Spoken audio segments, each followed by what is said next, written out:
बिस्मिल्लाहिर्रहमानिर्रहीम अस्सलाम वालेकुम। अच्छा जी, चैप्टर नंबर 5 का जो आंसर है वो हम स्टडी कर रहे थे, ठीक है। और उसके अंदर जो प्रीवियस लेक्चर था उससे मैंने अभी सिंपल अभी इसको स्टार्ट ही किया था।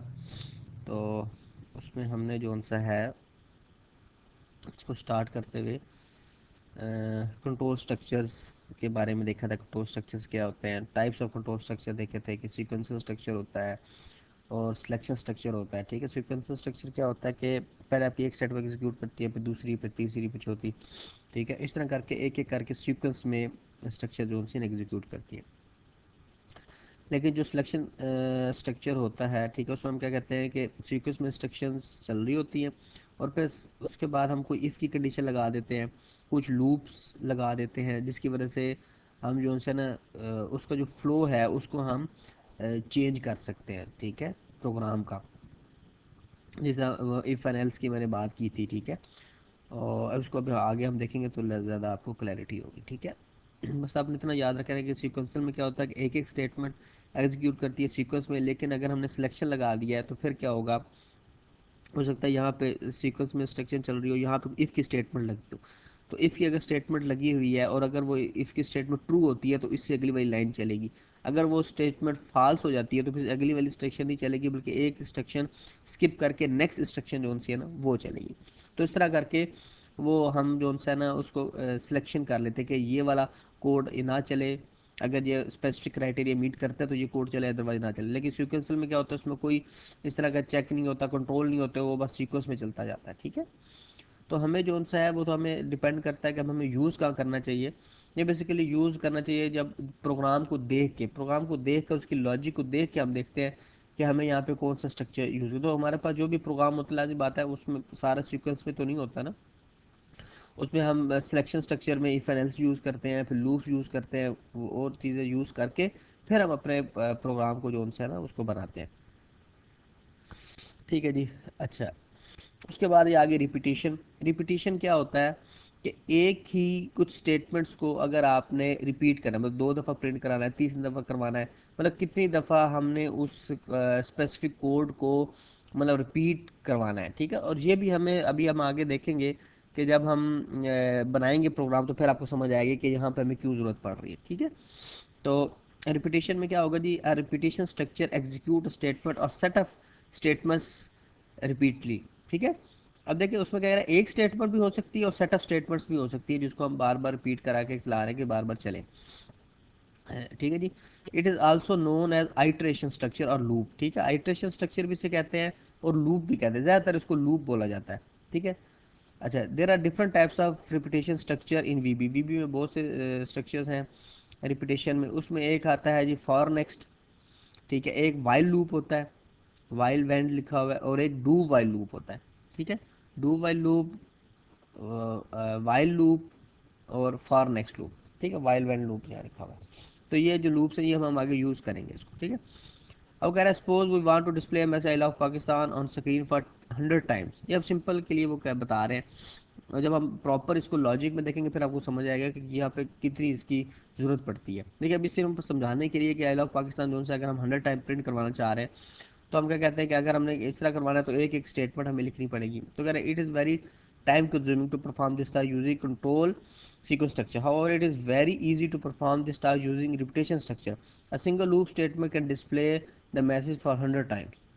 अच्छा जी, अब ये वो क्या बात कर रहे हैं, वो बेसिकली बात ही कर रहे हैं, अगर मैं यहाँ पर एक ओपन कर लूँ विजुअल बेसिक, विजुअल बेसिक ये, ठीक है। तो यहाँ पर अगर हम एक बना लें प्रोग्राम, ठीक है, ये हमने बना लिया, ठीक है। और यहाँ पर हम एक बटन बना लेते हैं, ठीक है। अब इस पर कुछ लिखते हैं नहीं, डबल क्लिक करते हैं, बैक पे आ गए। अब यहाँ पे फॉर एग्जाम्पल मैंने 3 टाइम प्रिंट कराना है आई लव पाकिस्तान, तो मैं क्या करूँगा, प्रिंट पी बड़ा होना चाहिए, मैंने भी स्मॉल किया, प्रिंट बड़ा होना चाहिए, मतलब आई लव पाकिस्तान, ठीक हो गया। और फिर मैं दोबारा प्रिंट के स्टेटमेंट लिखूँगा आई लव पाकिस्तान, पर मैं 2 टाइम मैंने लिख दिया। अब मैं इसको चलाता हूँ, करता हूँ, देखिए 2 दफ़ा स्टेटमेंट जो सी प्रिंट होगी। लेकिन अगर मैंने 100 टाइम्स करनी है, तो अगर सीक्वेंशियल स्ट्रक्चर हो तो मुझे 100 टाइम्स इसको लिखना पड़ेगा, तो फिर ही होगा। लेकिन अगर लूप हम लगाएं तो सिर्फ मुझे 2 या 3 स्टेटमेंट लिखनी पड़ेगी और 100 टाइम्स वो प्रिंट हो जाएगा। अब इसको कैसे करेंगे, ये जब हम उसके प्रैक्टिकल करेंगे लूप्स का, तो फिर मैं आपको उसमें करके दिखाऊंगा, ठीक है। अच्छा जी, अब हम चलते हैं जी जी, करते हैं जी हम। हाँ जी, ये हम इसको पढ़ रहे थे जी।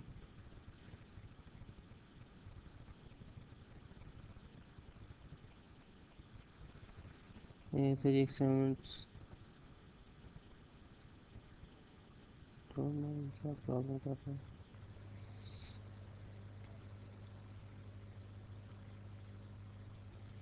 हाँ जी, रिपीटिशन स्ट्रक्चर हमने देख लिया कौन कौन से होते हैं, उसको हम आगे जब प्रैक्टिकल करें पता चल जाएगा। अब ये रिलेशनल ऑपरेटर्स के बारे में बात कर रहे हैं, ठीक है। ये जो हमारे मैथमेटिकल ऑपरेशन होते हैं, ग्रेटर देन, लेस देन, ठीक है, कंडीशन के लिए यूज़ होते हैं। जब इसको करेंगे यूज़ तो आपको समझ आ जाएगी, ठीक है। ये कोई इतना बड़ा नहीं है, ये ग्रेटर देन लेस देन के सारे साइन हैं। अब ये इक्वल टू का साइन है, कि अगर इक्वल टू हो, ये ग्रेटर देन और इक्वल टू का साइन है, ये लेस देन इक्वल टू का है, ठीक है। ये एक नया चीज़ है। The not equal to operator return true if the value on the left side of is not equal to the value on the right side, otherwise return false. अच्छा, ये क्या कह रहा है कि ये क्या करोगा, ये तो मैं अभी आपको करके दिखा दूंगा अभी प्रैक्टिकल इसका, ठीक है। सारे ऑपरेटर जो हमने पढ़े हैं, greater than, less than, equal to, greater than equal to, ठीक है। इसमें थोड़ा सा देख लेते हैं क्या है। The not equal to operator return true, ये कब ट्रू करेगा, if the value on left side, ठीक है, is not equal to the value the, मतलब जो वाली लेफ्ट वाली साइड है वो नॉट इक्वल नहीं है राइट साइड वाले पे, ठीक है। तो फिर ये हम कर, मतलब ये इक्वल टू इक्वल ऑपरेटर के लिए ये यूज़ कर रहे हैं आप। ये मैं अभी आपको करके दिखाता हूँ, समझ आ जाए। अब जनाब ये उन्होंने सारी दी एग्जांपल। अब ये क्या है, 100 ग्रेटर देन 15 ट्रू है, नहीं पता 100 जो सा ग्रेट, ये देखिए ये ग्रेटर देन का साइन होता है, ठीक है। ये जिसका आप ये समझ लें कि ये जो ये एरिया, खाली एरिया, ये जिस साइड पर होगा ना, वो ग्रेटर देन का साइन होगा। तो ये कह रहा है 100 ग्रेटर देन 15, ठीक है, ट्रू है। अब यहाँ पे देखिए ये 5 की तरफ है, तो 5 ग्रेटर देन 25, या आप इस तरह कर लें कि ये अब इस तरह करके साइन है ना, तो जिसकी तरफ मुंह खुला होता है वो ग्रेटर देन का साइन होता है। यहाँ से अगर आप पढ़ेंगे तो ग्रेटर देन, यहाँ से अगर आप पढ़ें, अगर यहीं से हम देख लें, तो यहाँ पे क्योंकि ये आप समझ लें कि ये, अब आप कोई भी लॉजिक लगा सकते हैं याद करने के लिए, ठीक है। तो 5 is less, 25 is less than 5, false है। 25 तो छोटा नहीं होता 5 से, ठीक है। तो ये फॉल्स है। बेशक आप यहीं से लेफ्ट से राइट ही रीड करें, ज़्यादा बेहतर। ये वाला बस आपने करना है कि ये जो मुंह वाला हिस्सा है, या मेन अगर ये वाला हिस्सा ओपन है तो ये ग्रेटर देन का साइन है, अगर ये वाला हिस्सा जो सा है वो क्लोज है तो ये लेस देन का साइन है। तो ये देखिए, ये लेस देन का साइन है, तो क्या कह रहा है, 30 लेस देन और इक्वल टू 12, वो कह रहा है कि 30 क्या छोटा है 12 से, नहीं, या बराबर है 12 के, नहीं, फॉल्स है। अब 40 is greater than equal to, हाँ 40 ग्रेटर, ट्रू है। वो कह रहा है visual basic equal to Java, क्या ये बराबर है जावा, यानी फॉल्स है, ठीक है। अब कह रहा है 0 is greater than equal to 0। अब ग्रेटर देन तो नहीं है, लेकिन ये दो कंडीशन है, ग्रेटर देन तो नहीं है 0 0 से, लेकिन ये इक्वल टू तो है ना, तो ये ट्रू है, ठीक है। तो ये हम करते हैं। अच्छा, ये वाला साइन आ गया। अब वो कह रहा था कि अगर लेफ्ट साइड वाली साइड या राइट वाली साइड के बराबर नहीं है, ठीक है, मतलब ये इक्वल नहीं है, इक्वल नहीं है तो ट्रू आएगा, और अगर इक्वल है तो फॉल्स। इसको चेक कर लेते हैं दोबारा क्या, the not equal to operator, अच्छा not equal to operator return true if the value on the left side is not equal, कब ये ट्रू करेगा, return true is not equal to the value of the right, हाँ जब ये equal नहीं होगी तो ये ट्रू करेगा, ठीक है। जब ये इक्वल नहीं, अब ये देखिए इक्वल नहीं है तो उसने ट्रू किया, जब इक्वल होगी तो ये फॉल्स करेगा, हाँ ये ऑपरेटर इसके लिए, ठीक है। अगर इक्वल होगी तो फॉल्स, इक्वल नहीं होगी तो ट्रू। तो इसको अभी हम इम्प्लीमेंट भी करके देख लेते हैं, इसमें इम्प्लीमेंट करते हैं। और मैंने आई थिंक पिछले जो लेक्चर था उसमें मैंने आपको ये कराया भी था, सिलेक्शन स्ट्रक्चर में, वो मैंने पिछली दफ़ा आपको करवा दी, लेकिन इस दफ़ा दोबारा कर लेंगे। तो इस सिलेक्शन स्ट्रक्चर में क्या है जी, visual basic provide different selection और conditional structure for making decisions, the structure check the given condition, ये जो सारी कंडीशन है ना, ये चेक करने के लिए, ठीक है, बिफोर एग्जीक्यूटिंग अ स्टेटमेंट और सेटअप, एक स्टेटमेंट एग्जीक्यूट करनी है या एक से ज़्यादा स्टेटमेंट एग्जीक्यूट करनी है। The selection structure in visual basic ऐसे होता है, इफ़ देन भी हम लगा सकते हैं, इफ़ देन एल्स भी लगा सकते हैं। मतलब इफ़ अगर कंडीशन ट्रू हो तो देन आपने ये करना है, ये सिर्फ ये करेगा। इफ़ देन एल्स करेगा, इफ़ अगर स्टेटमेंट ट्रू है देन ये करे, लेकिन अगर स्टेटमेंट फॉल्स हो जाती है तो फिर आपने ये वाला कोड चलाना। लेकिन इसमें ये है कि इफ़ की स्टेटमेंट अगर ट्रू होगी तो ये चलाना है, अगर फॉल्स होगी तो कुछ भी नहीं करना। लेकिन इसमें यह है कि इफ़ की स्टेटमेंट ट्रू हो तो ये काम करना है, एल्स अगर ये ट्रू ना हो तो फिर आपने ये करना। तो ये हम देखते हैं, अभी करते हैं इसको प्रैक्टिकल। सिलेक्ट केस आ गया जी। अब ये स्ट्रक्चर है, ये अब सिंटैक्स है कि इफ़ स्टेटमेंट हमने लगानी किस तरह। तो इफ़, यहाँ पे इफ़ लिखना है, फिर कंडीशन लिखनी है, फिर देन लिखना है, और फिर यहाँ पर हमने वो स्टेटमेंट्स लिखनी है जो हमने करनी है, और फिर एंड लिख लिखना है। ये भी करते हैं अभी इसको, यहाँ पर ना इफ़ देन की दोबारा आज प्रैक्टिस कर लेते हैं। इफ़ इंडिकेट द स्टार्ट हो रहा है, ये कंडीशन लग रही है, ये स्टेटमेंट्स है, ये एंड इफ़ कह रहा है कि स्ट्रक्चर इफ़ का ख़त्म हो रहा है। ठीक है, तो यहाँ पर हम एक इसका प्रोग्राम बना भी लेते हैं। एक फ्लो चार्ट बनाना है, तो यहाँ से आएगा इनपुट, ये कंडीशन चेक होगी, अगर ट्रू होगा तो ये वाली कंडीशन चल जाएंगी, ये जो स्टेटमेंट्स होगी, और अगर फॉल्स होगा तो बस फिर वो डायरेक्ट ही आउट हो जाएगा यहाँ से, मतलब ये वाली स्टेटमेंट एग्जीक्यूट नहीं करेगा।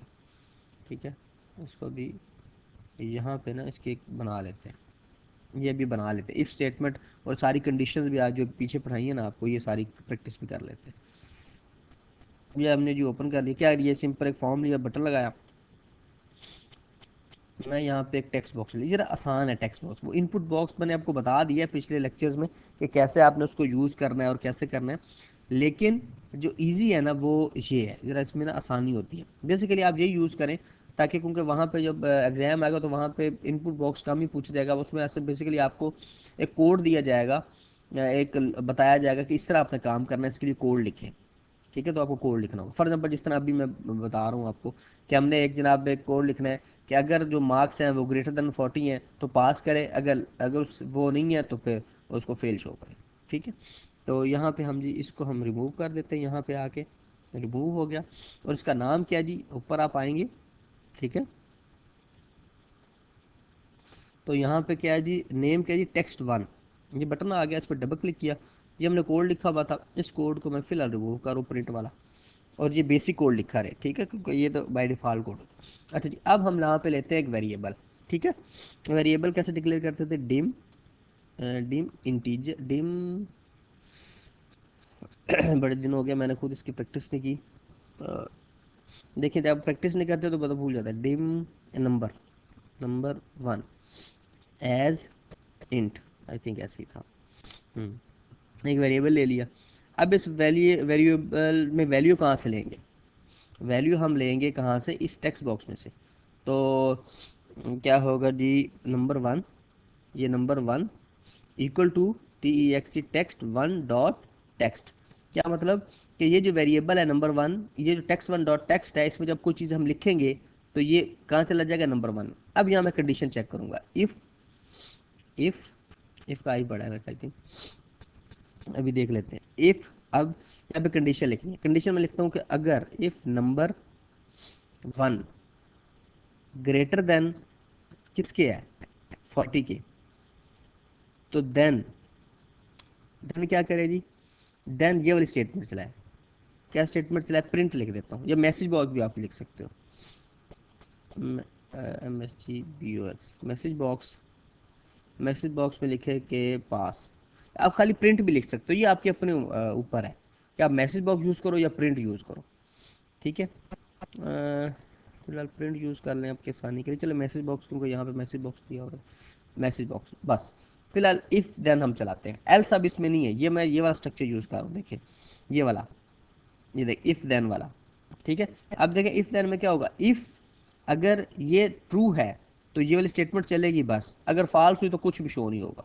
तो उसको चलाते हैं, यहाँ पे मैं लिखता हूँ 23 ब्लॉक, अच्छा एंड इफ़ नहीं लिखा है यहाँ पे एंड इफ़ लिखना है कि एंड इफ़, एंड इफ़। ठीक है, क्योंकि ये इफ़ जो सा है ये एंड हो रहा है, यहाँ से अगर मैं इसको इस तरह कर लूँ, ये इस स्टेटमेंट स्टार्ट हो रही है, ये एंड इफ़ खत्म हो रहा है। अब इसको चलाते हैं, 66, देखिए जैसे ही मैंने 66 किया तो इसने मैसेज बॉक्स प्रिंट किया, पास। ठीक है, अच्छा अगर तो मैं इससे कम फॉर एग्जाम्पल 40 है। देखिए कुछ नहीं कर रहा, क्यों कुछ नहीं कर रहा? तो यहाँ पे स्टेटमेंट देखिए मैंने क्या लगाई हुई है, if number is greater than 40, 40 से बड़ा होगा तो पास होगा। तो लाजिम बात है, अब 40 जो सा है वो 40 से बड़ा तो नहीं है ना। अगर मैं इक्वल टू लगा दूंगा यहाँ पर, अब ये 40 पे भी करेगा, क्योंकि अगर नंबर ग्रेटर देन 40 हो फिर भी करेगा, अगर नंबर इक्वल टू 40 हो फिर भी करेगा, मतलब दोनों कंडीशन चेक होंगी। अब देखें मैं इसको 40 लिखता हूँ यहाँ पे। अब देखें कर रहा है पास। पहले यहाँ पे कुछ भी नहीं आ रहा था, क्यों कुछ नहीं आता? अच्छा यहाँ पे मैं अगर लिख देता हूँ 35, कुछ नहीं हो रहा। क्यों कुछ नहीं हो रहा? यहाँ पे देखिए एल्स की कंडीशन नहीं है, मैंने उसे कहा कि if number is greater than equal to 40 हो तो फिर आपने ये करना है। लेकिन अगर ये कंडीशन फॉल्स होती है तो कुछ मैंने नहीं बताया हुआ। तो यहाँ पे मैं क्या करूँगा, एल्स की कंडीशन भी अब लगा दूंगा। अब मैं ये वाला स्ट्रक्चर यूज़ कर रहा हूँ, ये इफ देन एल्स वाला। अब देखें कि ये अब इसमें कैसे पता चलेगा इफ देन यूज करना है, इफ देन एल्स यूज करना है? ये लॉजिक पे है कि आपको प्रोग्राम क्या दिया गया। अगर आपको सिर्फ ये कहा जाए कि जी आपने सिर्फ ये शो करना है कि नंबर ग्रेटर देन 40 हो तो पास करना है, पास सिर्फ ये बनाना है, तो फिर आप ये बना दो। लेकिन अगर ये प्रोग्राम दिया जाए कि अगर number greater than equal to 40 हो तो आपने पास दिखाना है, अगर ऐसा ना हो तो आपने फेल शो करना है, फिर आपको लाजिम बात है इफ देन के बाद एल्स भी लगाना पड़ेगा। तो यहाँ मैं लिखाता हूँ एल्स, एल्स, एल्स में क्या करता हूँ, message box, message MSG message, message BOX box, box में मैं यहाँ पे फेल कर देता हूँ। ठीक है, अब चलाते हैं जिसको। अब मैं यहाँ लिखता हूँ 23, देखें क्या आ गया, फेल आ गया। लेकिन अब मैं यहाँ पर अगर 40 लिखता हूँ तो क्या आना चाहिए? लाजिम बात है पास आना चाहिए। देखिए पास आ गया। अच्छा अब मैं यहाँ पे लिखता हूँ 67, पास आना चाहिए, पास आ गया। ठीक है, अब देखिए ये थी असल में बेसिकली। अब आपको यहाँ पे ये भी पता चल जाए ग्रेटर देन इक्वल टू, ये भी सारे ये जो मैंने पीछे पढ़ाया था आपको ये सारा, ये आप खुद भी प्रैक्टिस कर सकते हो। ठीक है, ये सारी कंडीशंस के लिए हम यूज़ करते हैं। देखिए ठीक, ग्रेटर देन है, लेस देन है, इक्वल टू है, ये सारी चीज़ें देखिए आप यहाँ पे प्रैक्टिस की, अब आपको समझ आ गई होगी। ठीक है, अब यहाँ पे फिर हमने ये स्ट्रक्चर भी यूज़ कर लिया, इफ़ देन, इफ़ देन और ये एल्स वाला स्ट्रक्चर। अब यहाँ पे आप और भी स्टेटमेंट लिख सकते हो, मैसेज बॉक्स पास, पास या और कुछ भी और भी प्रिंट कर। अच्छा आप इसको ना चले मैसेज बॉक्स भी करते हैं, फिर ज़्यादा आपको कंफ्यूज नहीं करता। अदरवाइज आप प्रिंट करके भी इसको शो करवा सकते हो, लेकिन चले फिलहाल इतना ही हम इसको रखते हैं। ठीक है, अच्छा जी, ये तो हो गया selection structure, if then structure हमने पढ़ लिया। ये हमने ये देखें जी, ये इन्होंने किया हुआ है। अच्छा यहाँ पे सिर्फ एक बात आपने नोट करी, देखिए इसने डिम मार्क्स लिया एज इंटीजर, मैंने डिम नंबर 1 ले लिया एज इंटीजर। अब वेरिएबल का नाम कुछ भी रख सकते हो। अच्छा यहाँ पे देखें इसने मार्क्स लिया, ये वाला वेरिएबल लिया, और इस वेरिएबल के अंदर इनपुट ले रहा है मतलब। अब देखिए ये थोड़ा सा मुश्किल है, मैंने आपको वैसे प्रीवियस जो मेरी वीडियोज है उसमें मैंने आपको यूज़ करना सिखाया है कि इनपुट बॉक्स कैसे यूज़ करेंगे और सारी चीज़ें। ठीक है, लेकिन अगर तो आपको एग्जाम में स्पेसिफिकली कहा जाए कि इनपुट बॉक्स से आपने इनपुट लेनी है फिर तो आप इसको यूज़ करो। लेकिन नॉर्मली ऐसा नहीं कहा जाता, नॉर्मली आपको प्रोग्राम दिया जाता है, कहते हैं जी इसको आप लॉजिक लगा के दिखाएं। तो आप यहाँ पे टेक्स्ट बॉक्स भी लगा सकते हो, जिस तरह मैंने लगाया है। मैंने क्या लगाया, मैंने देखे मैंने सिंपल टेक्स्ट बॉक्स लगवाया। तो इसमें क्या है, इसमें बेसिकली ये देखें, इसमें मैंने क्या किया, टेक्स्ट 1 डॉट टेक्स्ट किया बस सिंपल। इसके अंदर जो हम लिखेंगे वो सारी इनपुट इसमें आ जाएगी।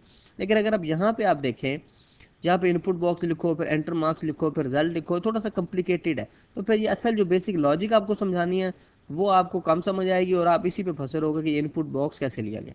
अब इनपुट बॉक्स में क्या होता है कि जब भी आप करते हो ना तो इस तरह का बॉक्स आता है जी, अब एंटर मार्क्स करें जी, ओके करें जी। ठीक है, तो ये मैंने आपको वैसे प्रीवियस वीडियोज में बताया है कि इसको यूज़ कैसे करना है, लेकिन ज़्यादा फ्रिक्वेंटली मैं इसको यूज़ इसलिए नहीं करूँगा आगे, क्योंकि ये जो उनसे थोड़ा कॉम्प्लिकेटेड हो जाता है, स्टूडेंट्स कंफ्यूज होते हैं इसमें। तो मैं यहाँ पे क्या, इन्होंने जस्ट यहाँ पे लिखा है इनपुट बॉक्स, और ये मैंने just text box 1 dot text लगा दिया कि जो हम टेक्स्ट बॉक्स में लिखेंगे वो खुद ही मार्क्स में। बाकी वो if marks greater than 40 then तो ये करे, और एंड एल्स की स्टेटमेंट नहीं लगाई, मैंने एल्स की स्टेटमेंट भी लगाई है। ठीक है, तो ये इतना प्रोग्राम तो मैंने बना के दिखाया था, लेकिन फिर मैंने कहा जो एल्स भी आपको लगा के दिखा दूँ, तो वो मैंने आपको यहाँ पे आप देखें मैंने आपको करके दिखाया कि if number greater than equal to 40 then ये करेगा, एल्स ये करेगा।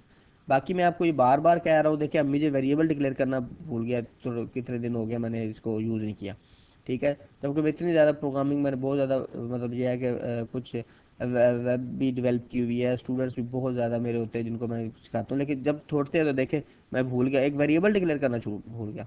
ठीक है, इसी तरह अगर आप प्रैक्टिस नहीं करेंगे तो आपके साथ भी ऐसे ही होगा। आपको समझ आ जाएगा ये तो बड़ा आसान है, आगे आगे, लेकिन जब आप करने बैठोगे नहीं नहीं होगा आपसे। क्यों नहीं होगा? अगर आपने प्रैक्टिस नहीं की होगी। तो काइंडली ये सॉफ्टवेयर डाउनलोड करें, मेरी उस यूट्यूब चैनल पर जाएं।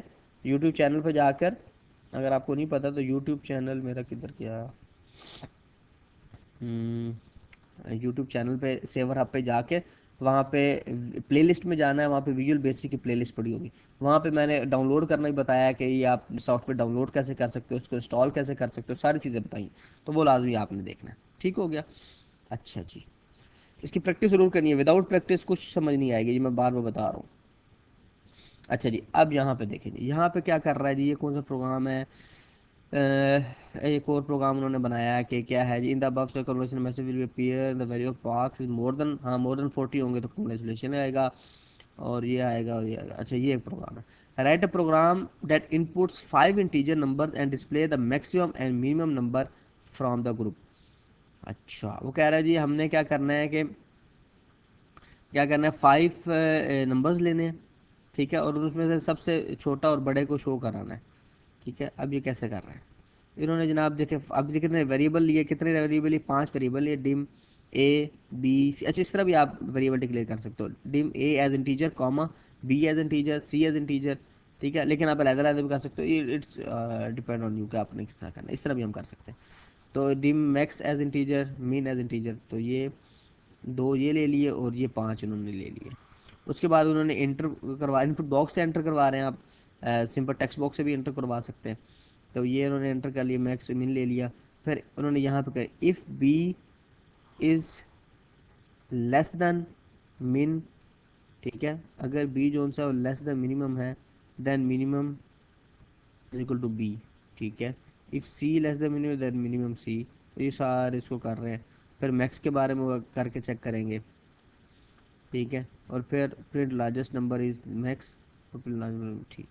तो इस तरह करके इन्होंने ये बनाया। इसको हम छोटा सा एक और हम बना के देख लेते हैं, मैं करके दिखा देता हूँ आपको। उसके बाद लिमिटेशन ऑफ इंस्ट्रक्चर क्या है कि वो देन वाली स्टेटमेंट नहीं करेगा, और क्या,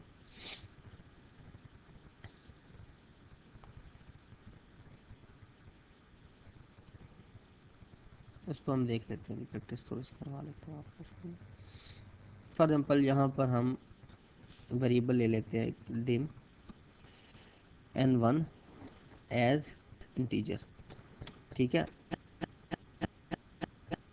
और n2 एज एज इंटीजर। इस तरह भी आप ले सकते हो। मतलब आपने डिम n1 एज इंटीजर लिया, n2 एज इंटीजर लिया, n3 एज इंटीजर। ठीक है, इस तरह भी आप लिख सकते, 3 वेरिएबल ले लिए। ठीक है, और यहाँ पे एक वेरिएबल हम ले लेते हैं dim max as as integer, ठीक है, और मिन एज इंटीजर। ठीक है, ये ले लिए। अच्छा, अब इसमें हमने देखना है कि मैक्सिमम वैल्यू कौन सी है और मिनिमम वैल्यू कौन सी है, इसमें से कौन सी है। ठीक है, तो हम इसमें क्या यूज़ कर सकते हैं, इफ़ अगर हम स्टेटमेंट यूज़ करें फॉर एग्जांपल, तो इफ़ अगर n1, ठीक है, n1 ग्रेटर देन, ठीक है, अगर n1 ग्रेटर देन है n2 से, ठीक है, यहाँ पे अब देखें लॉजिक हमें बनानी पड़ेगी। इसमें मैं लॉजिक बनाता हूँ कि हमने देखना है कि इनमें से जोन सा है वो कौन सी वैल्यू जोन सी है वो बड़ी है। ठीक है, मैक्स और मिन की आई थिंक ज़रूरत ही नहीं है, फिर हम इसमें दे सकते हैं।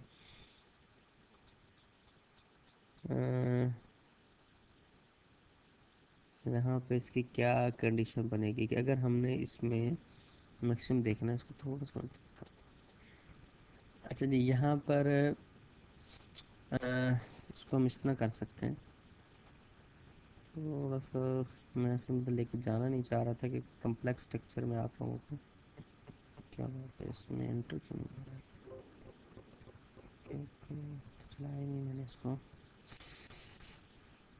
अच्छा जी, मैक्स, मैक्स में भी हम क्या करते हैं, एम ए एक्स, मैक्स में हम n1 करते हैं, और मिन में भी फिलहाल n1 रख देते हैं। अब हम क्या करते हैं कि इफ़ अगर n1 जो n2 बात करते हैं, n2 जो सा ग्रेटर देन n1 है, ठीक है, तो हम कह रहे हैं कि इफ़ एन टू, ठीक है, एन टू जो सा है वो अगर ग्रेटर देन एन वन है, देन क्या करो, देन आप ऐसे करो कि एन टू में आप n maximum equal to max equal to n two कर दो, ठीक है, कि एन टू में मैक्स की वैल्यू रखो, ठीक है। और अगर इफ, अगर, ठीक है, एन टू जो सा है वो ग्रेटर देन एन थ्री है, देन क्या करो जी, एन टू जो सा है वो ग्रेटर देन एन थ्री है, तो देन क्या करो कि मैक्स में